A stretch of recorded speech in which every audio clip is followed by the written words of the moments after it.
Bienvenue pour ce premier épisode de la deuxième saison de Mon Ligeon à la maison. Merci pour vos messages encourageants sur Facebook. Et nous sommes désolés de ne pas avoir pu mettre en ligne le dernier enseignement de Don Guillaume, Ressuscité avec le Christ.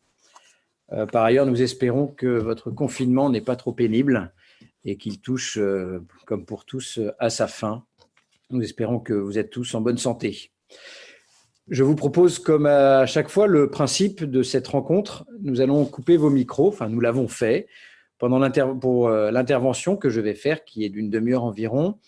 Et puis à l'issue, nous vous proposons un temps de questions-réponses d'environ 10 minutes. Alors vous pourrez cocher sur vos écrans ou sur votre ordinateur l'option « Lever la main » qui est à droite de la colonne « Participants » si vous cliquez sur « Participants ». Et donc vous pourrez lever la main et nous réactiverons vos micros pour permettre un temps d'échange. Voilà. Alors, nous commençons cette deuxième saison de Mon Ligeon à la maison sur le thème des anges. Et puis, aujourd'hui, je vais introduire un peu cette session de trois enseignements sur les anges, dont Bertrand vous parlera de l'aventure angélique et notamment comment l'ange devint démon. Il parlera un peu plus de Satan. Et puis, nous verrons aussi avec Don Guillaume, jeudi, ni ange ni démon, de voir quelle est la place de l'homme, comment comparer l'homme à l'ange.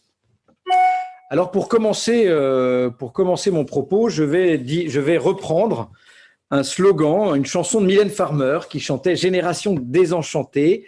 Et c'est ainsi qu'elle qualifiait le malaise de sa génération, désenchantée. Et si on réfléchit d'un peu plus près, il me semble que notre univers aujourd'hui est désenchanté. Et ce désenchantement n'est pas nouveau. Il trouve sa source dans le rationalisme des Lumières, avec Hobbes, Spinoza, et puis ce désenchantement s'est affermi avec le matérialisme et le positivisme du 19e siècle.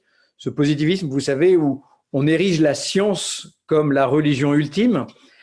Et finalement, les sciences et la technique sont devenues les divinités de la grande religion postmoderne. C'est d'ailleurs ce que fustige le pape François quand il parle aujourd'hui du paradigme technocratique qui enferme l'homme dans un regard qui n'est uniquement que scientifique. Et donc, aujourd'hui, nous vivons dans ce climat culturel qui accorde le primat à la technique et qui, de ce fait, a désenchanté le monde.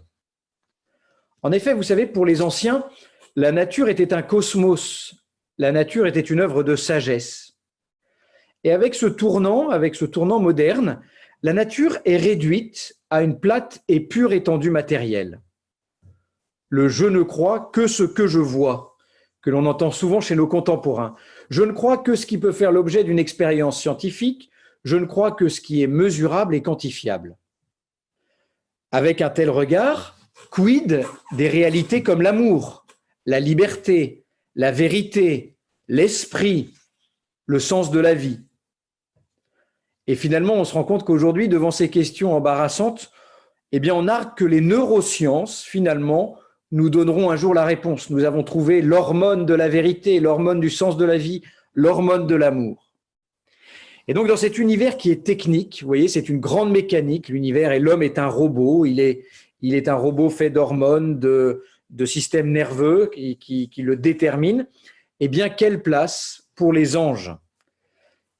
Finalement, les anges semblent relégués au rang de créatures mythologiques. Même les chrétiens sont mal à l'aise avec leur existence.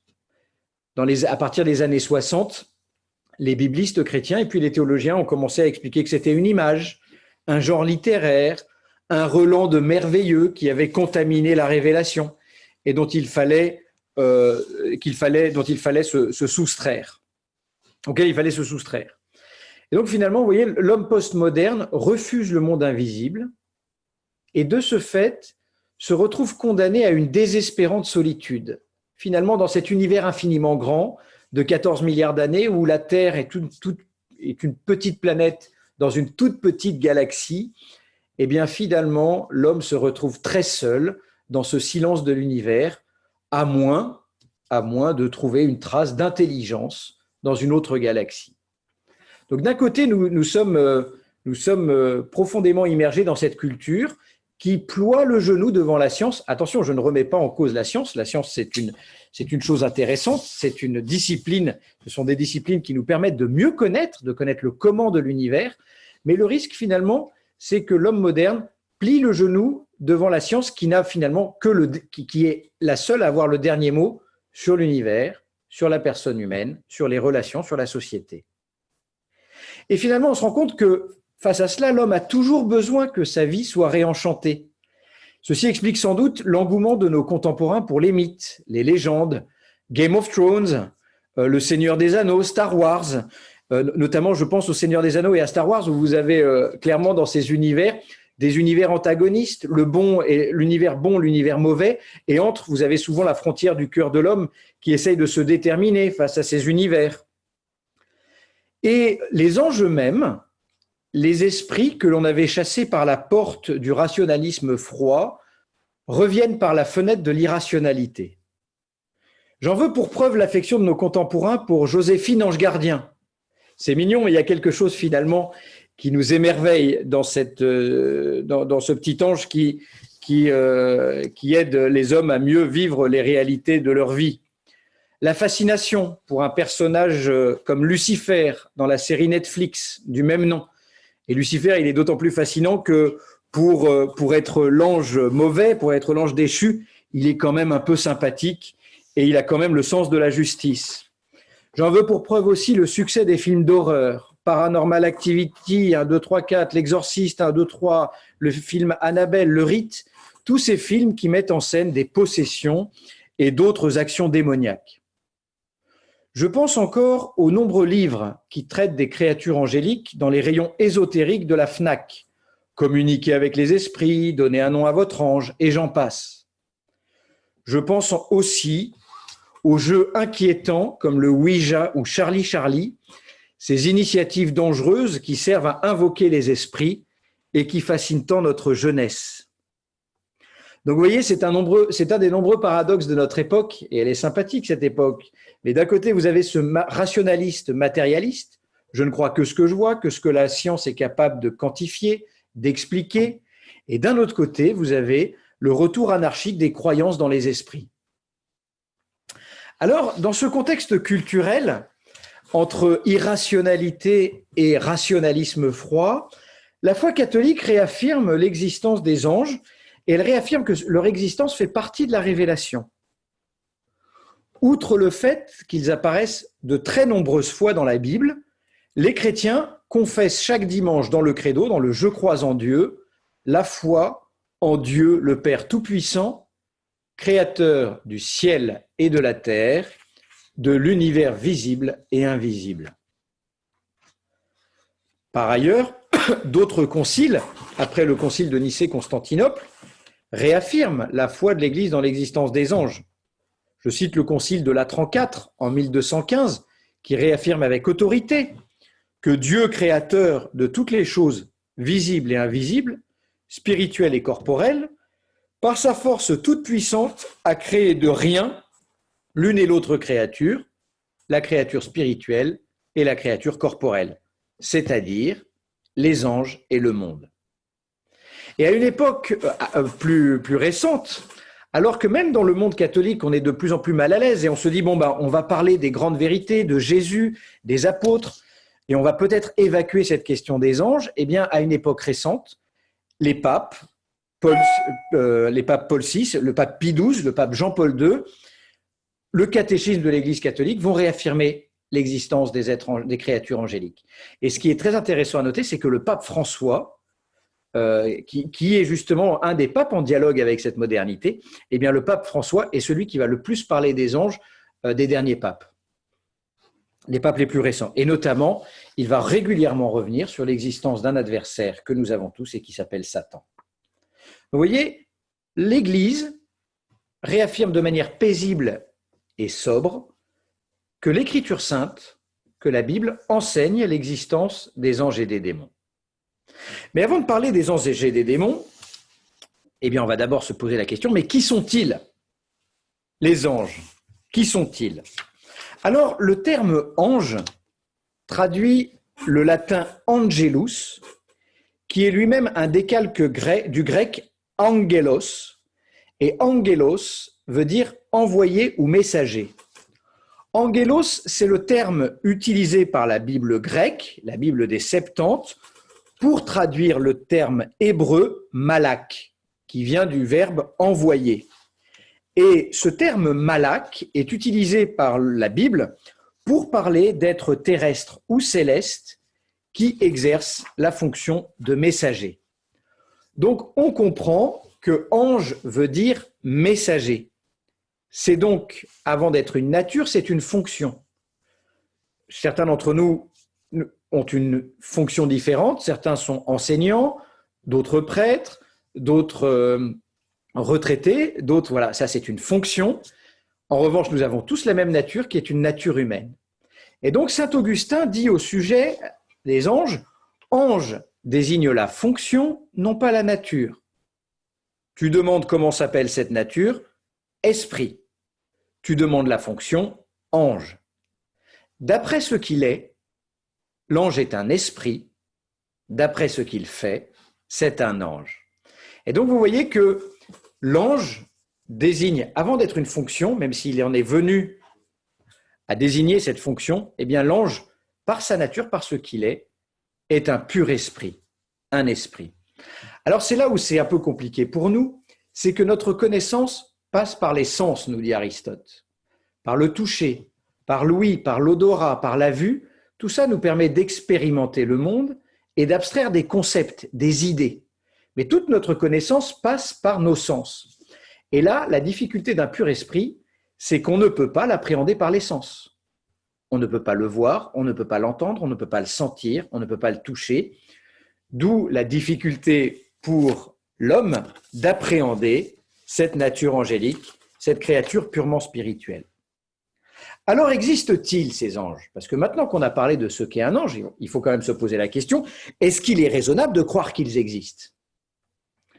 D'abord, j'aimerais nous rappeler, et je m'en suis particulièrement rappelé quand j'étais en Afrique pour Montligeon, où nous avons rencontré avec d'autres confrères l'animisme africain, eh bien, je me suis rendu compte, et c'est profondément ancré dans l'homme, que la croyance en l'existence et en l'action bienfaisante ou malfaisante d'êtres intermédiaires entre les hommes et la divinité suprême, demi-dieu, ange, démon, génie, c'est une donnée universelle répandue dans toutes les cultures. Je pense que l'existence des anges, l'existence des purs esprits est un fond commun de l'humanité. C'est présent profondément dans l'inconscient de l'humanité. Et vous l'avez dans toutes les cultures, dans toutes les religions. En Égypte, à Babylone, en Israël, dans l'islam, chez les peuples altaïques. Vous l'avez dans l'hindouisme, en Birmanie, en Asie, en Chine, dans l'animisme africain, l'animisme amérindien, le vaudou. Et donc, ce qui est très intéressant, c'est que la Bible va assumer et confirmer, voire parfois rectifier, ses croyances en l'existence de pur esprit. Et donc, on voit que dans la Bible, les anges sont omniprésents. Si vous supprimez l'existence des anges de la Bible, vous supprimez un tiers de la révélation, un tiers de la Bible. Dès le début, les anges sont présents dans la Genèse. C'est d'ailleurs un serpent, une image d'un ange, d'un être malfaisant, et qui est cette créature démoniaque, mais c'est d'ailleurs un serpent qui va tenter l'homme et la femme. Ce sont des chérubins qui vont garder l'arbre de vie pour que l'homme n'y ait plus accès. Dans les épisodes de la vie d'Abraham, ce sont des anges qui vont lui apparaître, ce sont des anges qui vont lui prédire la venue, la naissance d'Isaac. C'est un ange aussi qui arrête le bras d'Abraham lorsqu'il va frapper son fils pour offrir un sacrifice à Yahvé. Bref, les anges sont partout, ils sont dans le livre de l'Exode. C'est eux qui guident le peuple d'Israël dans la traversée de la mer Rouge et dans la traversée du désert.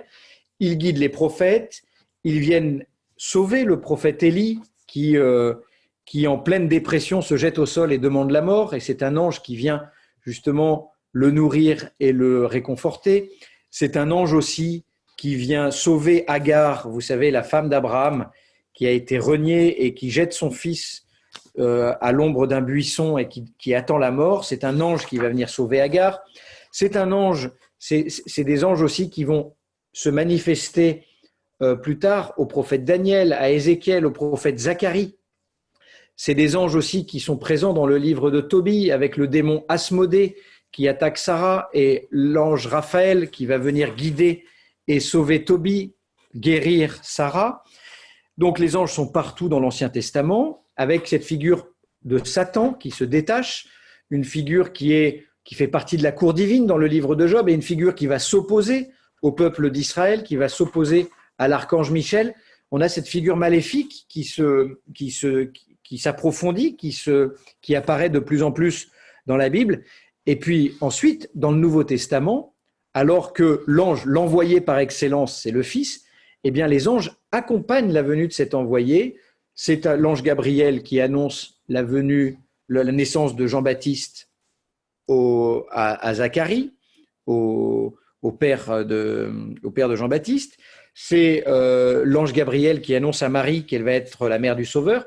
Ce sont les anges qui se manifestent aux bergers pour leur annoncer cette grande nouvelle de la nativité. C'est un ange ce sont des anges qui vont servir le Christ après sa tentation au désert. C'est un ange qui vient le réconforter dans son agonie. Et puis ce sont les anges qui annoncent la résurrection aux femmes. Ce sont les anges aussi qui, à l'ascension du Christ, expliquent aux apôtres, mais pourquoi regardez-vous le ciel? Ce même Jésus reviendra de la même manière, mais vous, allez annoncer la bonne nouvelle de l'Évangile. Ce sont des anges aussi qui accompagnent la vie de l'Église dans ses soucis, dans ses persécutions, des anges qui viennent délivrer Pierre de sa prison, des anges qui font venir les païens à la foi chrétienne, comme le centurion Corneille, et puis jusqu'à la fin de l'Église, la vie de l'Église et la vie du monde, ce sont des anges qui interviennent, notamment dans le livre de l'Apocalypse, où il est question de ce grand combat entre le serpent et ses anges et Saint Michel. Donc vous voyez, la Bible est pleine de ces créatures angéliques et pleine des interventions angéliques. Mais si la révélation nous parle de l'existence de ces anges, si c'est un fait de la foi chrétienne, est-ce raisonnable? Est-ce convenant? Est-ce que on ne peut pas se dire qu'à notre époque, ce n'est pas raisonnable? À notre époque, on ne peut plus croire que les anges existent. Alors, je veux peut-être vous rappeler d'abord que des personnes raisonnables comme Aristote ou Platon croyaient à l'existence d'intelligences séparées. C'est ce qu'ils appelaient les intelligences séparées, les substances séparées. En effet, Platon et Aristote, en contemplant le monde, contemplaient aussi son ordre. Et ils contemplaient les différents règnes de la nature. Ils partent d'abord du règne minéral, de l'inanimé, et ils se disent, voilà, ça c'est le règne le plus simple, c'est le dernier degré d'être. Et ils découvrent qu'au-dessus de ce règne, il y a le règne végétal, qui a un premier degré de vie. Le végétal se reproduit, le végétal mange, se nourrit, le végétal croît, et donc, deuxième étape de l'être, ce règne végétal. Et puis, ensuite, après ce règne végétal, Aristote et Platon découvraient le règne animal. Là, on passe à autre chose. L'animal aussi se nourrit, se reproduit, mais l'animal aussi a une connaissance sensible. Il connaît d'une certaine manière, il a une imagination, il a une mémoire. Un chien a la mémoire de son maître, il connaît l'odeur de son maître. Et il y a un premier type de connaissance. Et puis, il y a un animal qui est un animal rationnel, au-dessus des animaux, du règne animal, il y a l'homme. L'homme, lui, est un animal particulier puisqu'il a une intelligence ouverte sur l'infini, il a une volonté, un désir ouvert sur l'infini. L'homme n'est jamais satisfait dans sa soif de bonheur, et l'homme n'est jamais satisfait, contrairement aux animaux, dans sa soif de connaissance. Et puis, entre l'homme et ce que les philosophes grecs appellent l'acte pur, la cause première de l'univers, ce que nous appelons Dieu, eh bien, les philosophes se disaient que, comme il y a une proportion dans la nature, il doit y avoir une proportion dans les règnes successifs, et il doit donc exister une créature ou des créatures purement spirituelles qu'ils vont appeler les substances séparées. Ça, vous voyez, c'est un argument de convenance que vont développer les philosophes comme Aristote ou Platon.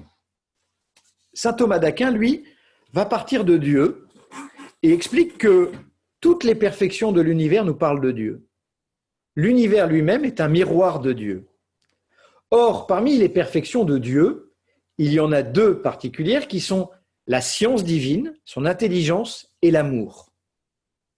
Et donc pour saint Thomas, il doit y avoir une créature au moins qui doit être douée de ces perfections d'intelligence et d'amour. Vous me direz l'homme. Oui, mais l'homme, il réalise imparfaitement ces perfections. Parce que l'intelligence de l'homme, elle passe de la capacité à l'action. Elle est une tabula rasa, elle est vide, et au fur et à mesure, elle qui est en potentialité, elle passe de cette potentialité à l'action et elle réfléchit. Et donc saint Thomas dit, il doit y avoir une créature plus parfaite qui est purement intellectuelle et qui est en permanence en train de penser, mais qui, contrairement à Dieu, ne s'identifie pas à sa pensée. Et donc saint Thomas d'Aquin va dire, eh bien, c'est l'ange, c'est un pur esprit. Alors, la question, qu'est-ce qu'un pur esprit? Parce que je vous l'ai dit, on ne peut pas en faire l'expérience sensible du pur esprit. Un pur esprit a-t-il un corps? Est-il visible? Ça, c'est un quiz que je vous propose. Eh bien, s'il est pur esprit, évidemment, il n'a pas de corps. Et s'il se manifeste parfois de manière corporelle, ce n'est pas un corps dans la Bible. Il n'a pas de corps, il n'est pas visible. A-t-il des ailes? Alors moi, personnellement, je n'ai jamais vu de grand blond en habit blanc et avec des ailes sur le dos.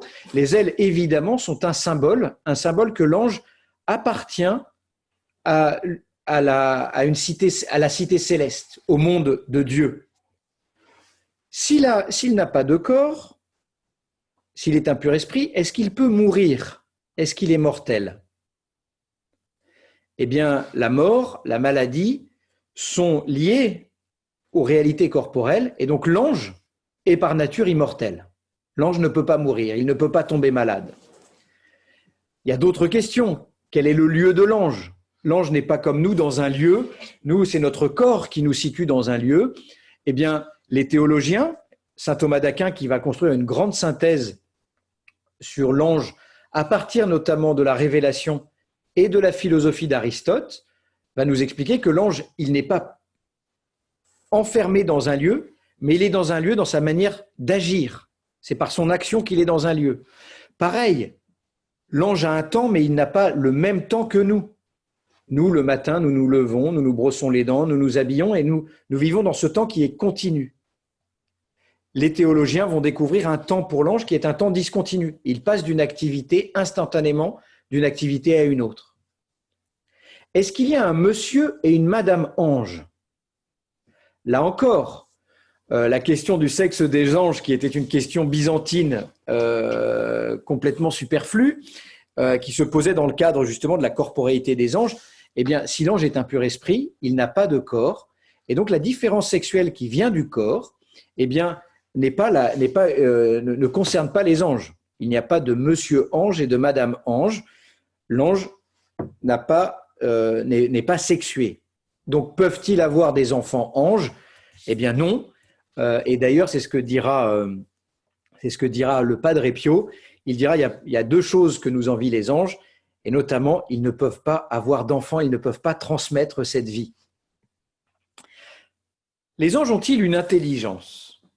Eh bien, si l'ange est un pur esprit, eh bien, pur esprit veut dire intelligence. Et quelle est son intelligence? Eh bien, c'est une question qui va intéresser les théologiens, notamment saint Thomas d'Aquin. Et après, saint Augustin, il va dire que l'intelligence de l'ange, elle est saturée dès sa création. Dès sa création, l'ange a toutes les idées dans sa tête. Contrairement à nous qui cheminons, contrairement à nous qui, par l'expérience, par l'histoire, découvrons des choses, parce que nous sommes des êtres en devenir et en voie, eh bien, l'ange, dans son intelligence, dès le début, est saturé de tous les concepts, de toutes les idées. Autre chose aussi, et ça, c'est le plus de l'ange a quelque chose de très féminin. Et c'est pour ça que son intelligence est une intelligence supérieure à l'intelligence humaine. L'intelligence humaine est une intelligence discursive. Elle raisonne. Si A égale B et B égale C, A égale C. Et donc, vous voyez, dans tout ce cheminement qui est long, qui peut parfois comprendre des erreurs, eh bien, c'est à travers ce cheminement, cette discussion que l'homme connaît. L'ange, lui, connaît un peu, à la manière des femmes, l'ange connaît par intuition. Il saisit tout par intuition, de manière intuitive. Sauf que contrairement aux êtres humains, l'ange ne se trompe jamais. Et donc, l'ange est non seulement en intuition, et il a autre chose de très féminin, l'ange, il est toujours en train de penser. Son intelligence est toujours en acte. Elle se porte sur des objets différents, mais elle ne connaît pas de potentialité ou d'arrêt. Il est toujours en train, justement, toujours dans la réflexion. Ensuite, ce qui est très beau, c'est de constater que l'ange, contrairement à nous, est transparent à lui-même. Il se saisit lui-même d'un seul regard. Nous, il faut que nous acceptions que notre humanité, notre psychologie, notre histoire, eh bien, nous avons besoin de l'expérience du temps pour découvrir le monde et pour nous découvrir dans le monde. Encore une fois, nous ne sommes pas des anges. Et je crois qu'une des grandes tentations de l'homme postmoderne, c'est de se prendre pour un ange, dans le rapport au temps, dans le rapport à l'espace, dans le rapport au déplacement instantané, dans le rapport à Internet, dans le rapport à la sexualité, c'est-à-dire qu'il y a quelque chose d'angélique, de nier la différence sexuelle, dans le rapport au corps. Nous ne sommes pas des anges, nous ne sommes pas comme l'ange, transparent à nous-mêmes. L'ange aussi, puisqu'il a une intelligence, il a aussi une volonté, il a un libre arbitre et il peut faire des choix. Sauf que l'ange, contrairement à nous, ne se trompe jamais, et l'ange, quand il pose un choix, c'est un choix définitif. C'est un choix qui va se figer, c'est un choix qui va se cristalliser. C'est comme l'épée que vous modelez au feu. Eh bien, quand vous la trempez dans le feu, eh bien, l'ange se fixe sa volonté. Quand vous la trempez dans l'eau après l'avoir modelée, elle a sa forme définitive. Eh bien, l'ange, quand il fait un choix, il le fait de manière définitive. Alors, j'aurais pu vous parler, je suis désolé, des anges célèbres, quelques anges célèbres, de Michel, qui veut dire qui est comme Dieu, de Gabriel, la force de Dieu, de Raphaël, qui est l'ange qui guérit, et de Satan, l'ange mauvais, qui a refusé l'amour de Dieu, mais je vois que je n'ai plus beaucoup de temps, donc je vais terminer par deux réflexions. Que font-ils, les anges ? Alors d'abord, les anges louent Dieu. Et ça, nous le voyons dans la Bible, ils sont là, ils prient Dieu, ils le louent, et ils goûtent, ils participent justement à sa providence sur le monde. Ensuite, les anges protègent les hommes. Ils nous protègent sur le chemin, ils nous guident. Ils nous guident non pas par des... personnellement, moi, je n'ai pas eu d'apparition d'ange pour l'instant, mais l'action angélique est une action de suggestion du bien. L'ange, c'est celui qui va jouer avec mon imagination et ma mémoire pour me provoquer au bien. Il me laisse entièrement libre, mais c'est celui qui me suggère de faire le bien. Le démon, en revanche, outre les cas de possession, d'infestation, dont nos films sont friands, dont les films d'horreur sont friands, l'ange mauvais, lui, son arme, ça va être la tentation, c'est-à-dire la suggestion au mal, parce qu'il veut nous voler le péché. Il veut que nous posions librement un acte mauvais.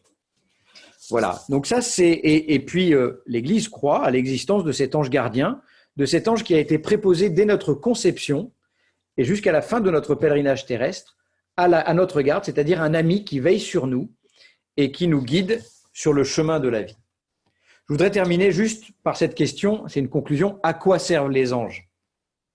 Eh bien, les anges, c'est comme chacun de nous, ils ne servent à rien, parce que Dieu n'a pas besoin des anges comme il n'a pas besoin de nous. Si nous existons, nous sommes le fruit d'un pur amour de Dieu, un amour gratuit. Dieu nous a créés parce qu'il nous aime. Et s'il a créé les anges, c'est d'abord par amour. Dieu est Trinité, il vit d'une joie immense, il n'a besoin de rien, mais il a voulu justement communiquer cet amour et il a créé l'univers pour manifester cet amour. L'ange aussi, s'il ne sert à rien, nous rappelle que nous sommes faits pour le ciel. Il nous rappelle que nous sommes précédés, qu'il y a une cité devant nous et qui nous attend, qu'elle est réelle, qu'elle est habitée, que nous sommes attendus par les anges, par les saints du ciel, par les défunts qui nous précèdent et qui nous attendent dans la gloire.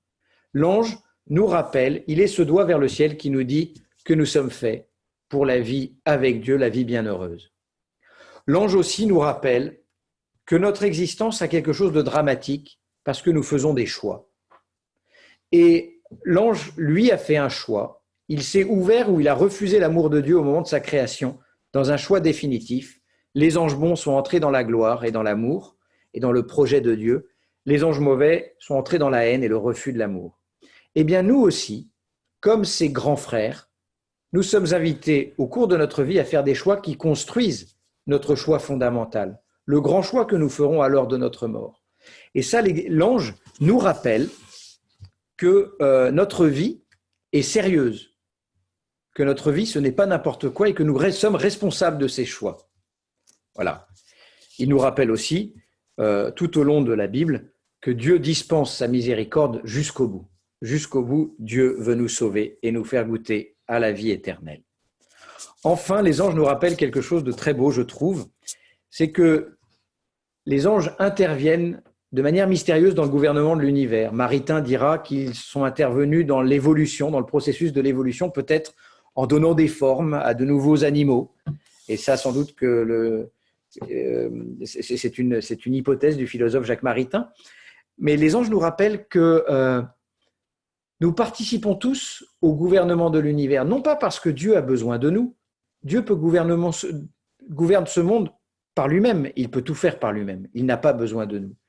Mais si Dieu associe les anges et les hommes au gouvernement du monde, les hommes justement par la génération, par l'éducation des enfants, par notre vie dans l'entreprise, par notre vie dans la société, par notre vie au service de l'écologie de ce monde, c'est que Dieu nous fait confiance. Et je pense que c'est la dernière chose, c'est une des choses que les anges nous rappellent. Dieu n'a pas besoin de nous, mais il a voulu avoir besoin de nous, parce qu'il nous fait confiance. Nous qui sommes des êtres souvent compliqués, qui sommes des êtres inconstants, qui manquons de confiance en nous, eh bien les anges nous rappellent que Dieu ne cesse pas de nous faire confiance et qu'il nous envoie à la suite des anges pour transformer ce monde et le rendre meilleur. Voilà. Merci à vous. Je rappelle que vous aussi, vous pouvez être des anges pour le sanctuaire de Montligeon et nous aider à traverser la période de confinement. Vous le savez, les groupes ont annulé, le sanctuaire ne rouvre pas de sitôt, a priori. Nous ne percevons aucune quête et aucune offrande. Et cette situation a des répercussions sur l'œuvre de Montligeon. Nous avons besoin de votre aide. Une offrande, même modeste, est essentielle pour permettre au sanctuaire de traverser cette période. Vous pouvez aller sur le site www.montligeon.org et aider le sanctuaire. Merci de votre attention et de votre patience. Vous pouvez maintenant, si vous le souhaitez, poser des questions en levant la main et nous pourrons échanger sur les anges et les démons. Pacifica. Oui. Merci pour votre enseignement. Donc, moi, ma question, c'est concernant les anges gardiens. Oui. Comment faire la différence? Parce que vous avez dit que, on entend souvent dire, donc, comme vous l'avez dit, qu'ils nous inspirent des pensées bonnes. Oui. Comment faire la différence entre leur inspiration et ma propre conscience? Parce que est-ce que je peux aussi moi-même penser quelque chose de bon sans que ce soit mon ange qui intervienne? Évidemment. Ou alors c'est nécessairement lui? Vous avez tout à fait raison, c'est une très bonne question parce que souvent, le risque, c'est de se déresponsabiliser et de se dire finalement, je suis le jouet entre les anges et les démons et où est-ce qu'est ma liberté? Évidemment, les choix, ce sont nous qui les posons. Hein. Mais vous savez, c'est comme une présence, c'est comme un ami qui vient tout d'un coup nous donner un conseil. Je pense que dans les choix que nous faisons, nous sommes aussi un peu influencés, même si ça reste notre liberté, même si ça reste aussi notre expérience. Mais je pense que mais cette expérience laisse aussi de la place à une petite suggestion. Vous savez, à tout d'un coup, tiens, je pense à une petite lumière qui nous dit, tiens, là, je pourrais peut-être l'aider. Ou alors, vous savez, cette lumière qui nous dit, bon, arrête de bouder, retourne te réconcilier avec lui. Mais ça n'empêche que l'acte que je pose est mon acte à moi et que je ne suis pas le jouet de pensées angéliques ou démoniaques. Hein. Je reste libre. d'ailleurs, je suis désolé, moi, c'est ma passion, hein, les anges, hein, parce que je me suis rendu compte que c'était extraordinaire pour mieux comprendre l'homme. Mais ce qui est très beau chez les anges, d'ailleurs, c'est qu'ils n'ont pas accès à notre cœur. Le seul qui a accès à notre cœur, à nos pensées, c'est Dieu. En revanche, eux, Dieu peut leur manifester des choses aux anges bons, mais ils peuvent, eux, jouer un peu, enfin, vous voyez, me guider et me faire penser, tiens, ben, dans ma mémoire ou dans un songe, je vais penser à ma mère que je n'ai pas appelée depuis 2 semaines. Ça peut être une petite, vous voyez, ça peut être une touche angélique. Et alors, si on parle d'inspiration de cette touche angélique, on parle aussi d'inspiration par l'Esprit Saint. Et alors, vous me direz, évidemment, ce n'est pas séparé parce que tout est lié, mais enfin, je ne sais pas, on pourrait être tenté de dire, c'est mon ange gardien. Alors, l'Esprit Saint, c'est l'hôte de mon âme, c'est celui qui est le plus intime à moi-même. Et donc, l'Esprit Saint, c'est celui d'abord qui agit au plus profond de mon âme. L'ange, c'est un peu difficile, hein, et effectivement, ce n'est pas l'objet d'une expérience, mais d'un regard de foi. Mais l'ange, c'est celui qui va agir de l'extérieur. L'Esprit Saint, il agit vraiment pleinement de l'intérieur. Comment dans les inspirations? Alors ce qu'il inspire, c'est nécessairement ce que l'ange gardien aussi inspire. Alors exactement. L'ange, et c'est là où vous avez raison, l'ange, il est au service des inspirations de l'esprit. Il est au service de ma relation avec Dieu. Il est au service de l'amour. Mais distinguer les deux, je trouve que c'est un peu compliqué. À moins de s'appeler Sainte Thérèse d'Avila. Bien, merci. Merci, Pacifica. Une autre question?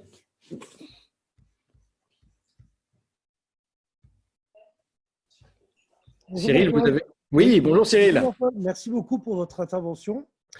Je me demandais s'il y avait une hiérarchie dans les anges, parmi les anges, et comment, par qui est-ce qu'elle a été effectuée par l'Église, et comment fonctionne cette hiérarchie entre les chérubins, séraphins, etc. Alors, c'est une très bonne question. Vous avez effectivement, dans la Bible, vous avez l'ange du Seigneur qui se détache, l'ange de Yahvé, qui est finalement une manière de préserver au début la transcendance de Dieu. Et finalement, on ne sait pas trop si l'ange de Yahvé, c'est Yahvé lui-même ou si c'est Yahvé qui agit dans le monde. Et vous avez les chérubins qui sont repris sans doute de la mythologie babylonienne, les kéroubs, ou les caribous, on appelle ça plutôt les caribous, et qui sont ces monstres gigantesques qui gardent les trônes. Eh bien, la foi chrétienne et le peuple juif d'abord les a fait passer au crible de la révélation pour en faire le trône de Dieu et pour en faire les anges qui siègent à la cour de Dieu. Vous avez ensuite les séraphins. Les séraphins, ce sont des brûlants. Ça veut dire brûlant en hébreu. Et séraphins, ce sont les anges de la face de Dieu qui louent Dieu. Et ensuite, vous avez d'autres catégories qui vont apparaître. Vous avez les 7 anges qui se tiennent devant la face de Dieu dans le livre de Raphaël. Vous avez les trônes, les puissances, les dominations. Alors, l'Église, elle a accueilli cela dans la tradition sans pour autant le figer, sans pour autant le fixer. C'est juste pour expliquer que chaque ange est en fait d'une espèce différente. Et vous avez des anges qui ont des fonctions différentes. C'était plutôt pour manifester cela. Ensuite, effectivement, les scolastiques, après Denis l'Aréopagite, qui va écrire au 5e, 6e siècle, mais en fait qui va tenir ça aussi de traditions qu'on retrouve autour de la tradition juive, vont fixer des hiérarchies angéliques en disant que puisque chacun est différent, eh bien, il y a des êtres supérieurs et inférieurs. Mais c'est dans vous avez la même diversité dans la nature. Et cette diversité, elle est bonne. Et donc, vous allez avoir des anges… chaque ange est différent et avec des catégories différentes. Mais l'Église ne va pas, si vous voulez, on ne va pas s'arrêter à ce point de détail. Merci. Voilà, il faut le prendre avec du recul.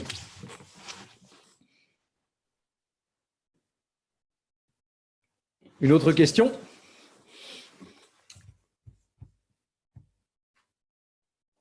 Je ne vous ai pas endormi ? Les anges ?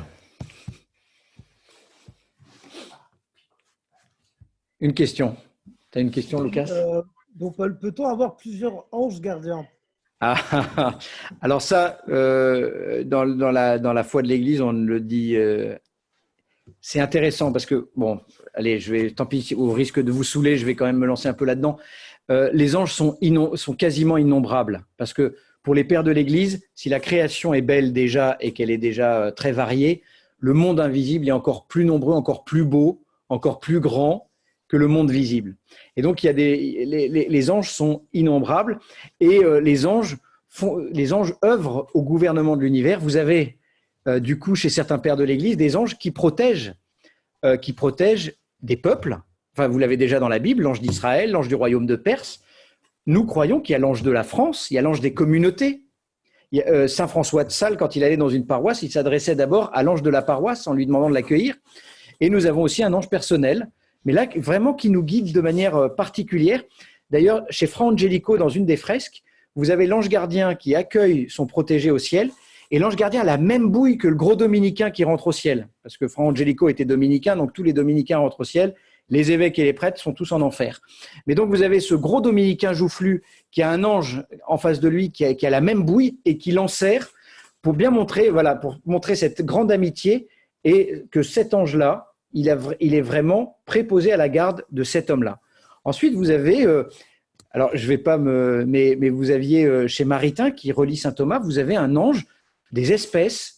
Et c'est pour ça que l'animisme africain qu'on prend parfois avec un peu d'humour ou de condescendance, il y a quelque chose de vrai, que les esprits, mais ce n'est pas des esprits terrifiants ou des esprits, mais qu'il y a quelque chose du monde des esprits qui accompagne cette créature. L'esprit de la forêt, moi ça me faisait rire avant.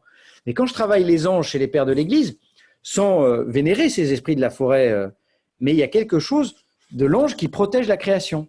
Et donc vous pourriez avoir l'ange du Labrador, qui justement accompagne toute cette communauté des Labradors. Là, je vais un peu loin, hein. Mais vous avez non seulement les anges des nations, l'ange des paroisses, l'ange des communautés politiques. J'espère qu'on a un ange de Montligeon qui veille en plus de chacun de nos anges gardiens sur nous. Mais ça, ce sont des spéculations. Merci.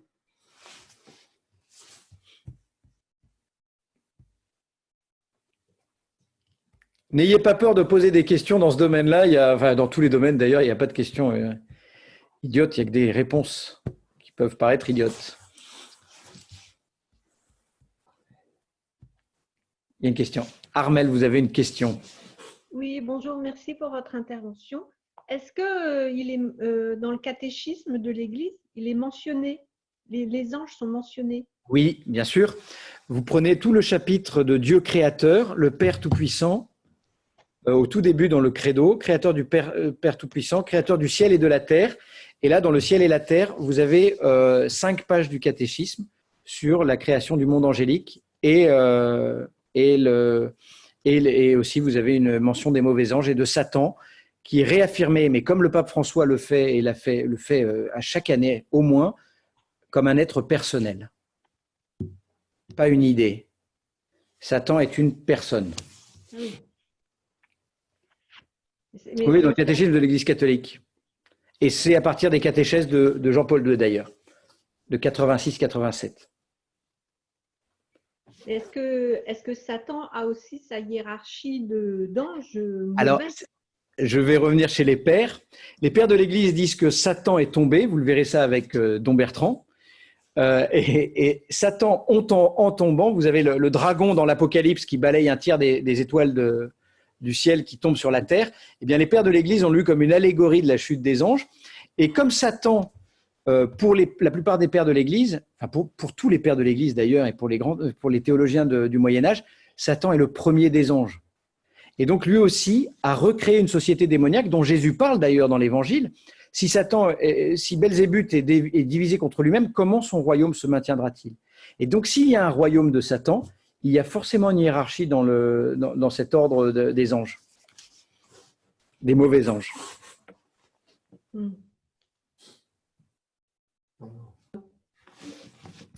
Voilà. Il n'y a pas une lutte entre les anges, entre les bons et les mauvais anges. Ils sont... Si, mais cette lutte, elle se joue aujourd'hui avec la cité des hommes. Il y a un peu quelque chose, mais vous savez, quand Tolkien, là on a revu Le Seigneur des Anneaux, avec les orques et les elfes, enfin Tolkien c'est une fable chrétienne, eh bien les hommes dans ce combat sont accompagnés par les elfes contre les orques. Eh bien nous aussi, aujourd'hui, nous vivons un combat spirituel contre des êtres invisibles, et ça c'est Saint Pierre le dit, l'épître de Jude le dit, Jésus nous met en garde contre le démon et ses anges, eh bien, et contre ses esprits. D'ailleurs, tout le ministère de Jésus, le premier ministère de Jésus, c'est un grand exorciste. Eh bien, nous sommes dans ce combat, mais dans ce combat qui a déjà été gagné par le Christ. Et nous n'avons rien à craindre. Nous sommes dans la main du Seigneur.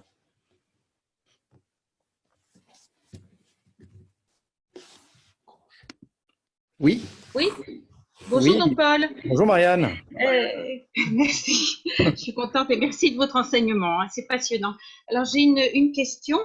Je voulais savoir si les anges avaient un rôle d'accueil quand on arrivait au ciel après la mort. Eh bien, alors, c'est ce que dépeignent certains. Alors, c'est non seulement dépeignent certains saints, mais même la tradition liturgique. On appelle les anges et les saints, venez, âme chrétienne, recevez cette âme chrétienne. Je ne sais plus quelle est la formule, mais vous avez une très belle formule qui appelle les anges, anges du ciel, accueillez-le dans le paradis.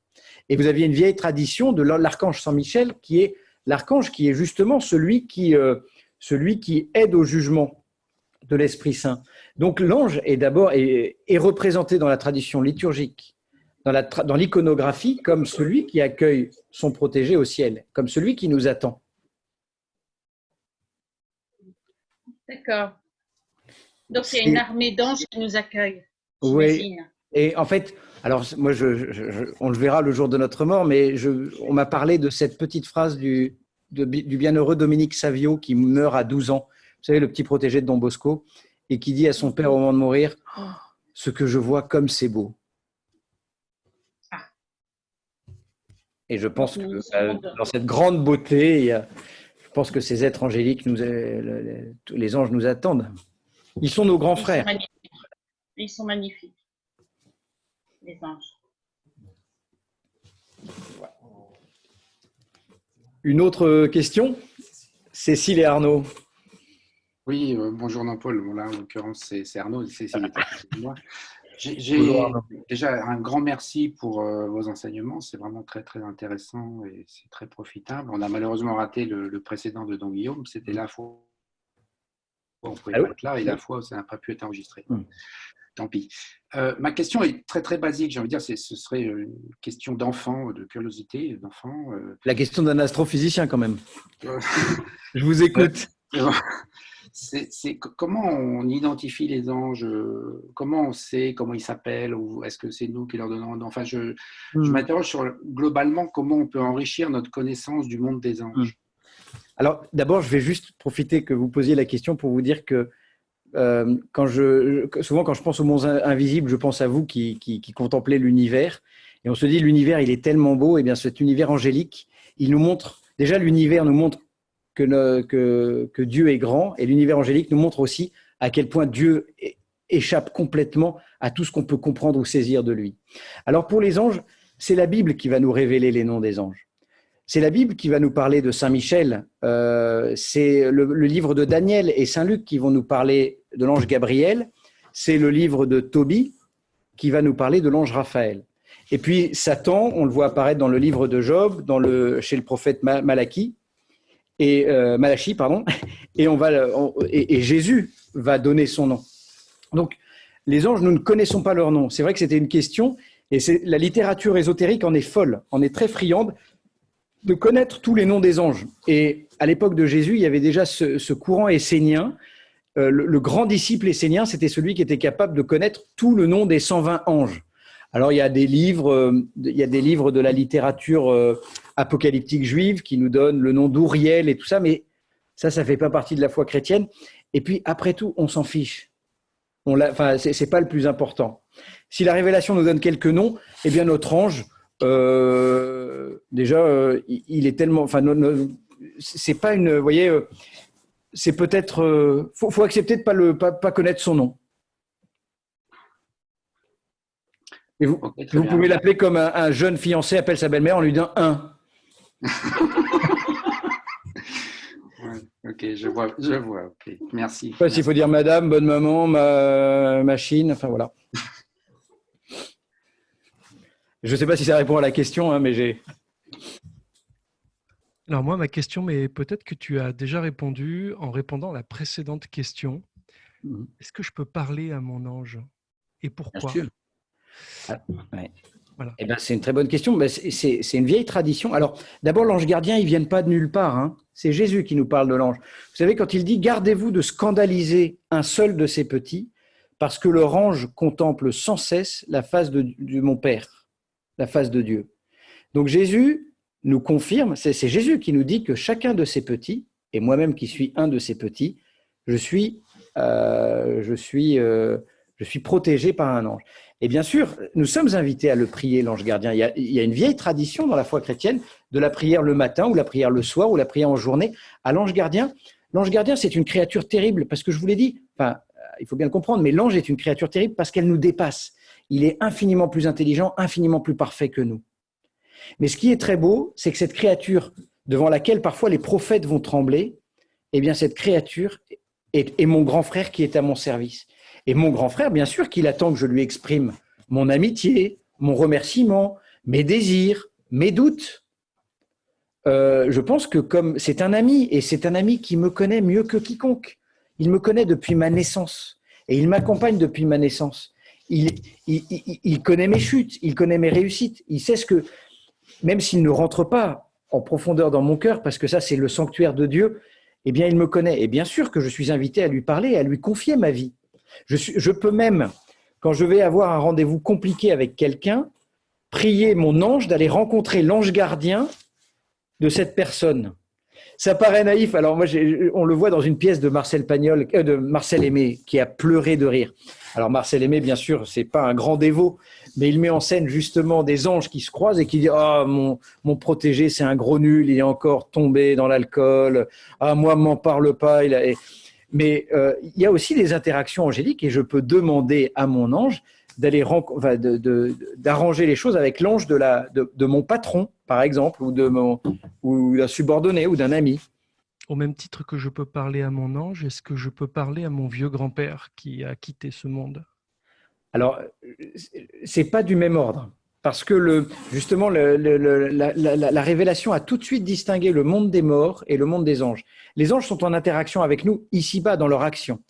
En revanche, dans ce monde des morts, je peux parler à mes défunts, et finalement l'ange aussi, mais me rappeler que celui qui fait la relation avec mon défunt, je ne suis pas en relation directe, enfin, je suis en relation directe par Dieu. C'est le Christ qui fait la relation avec mon défunt.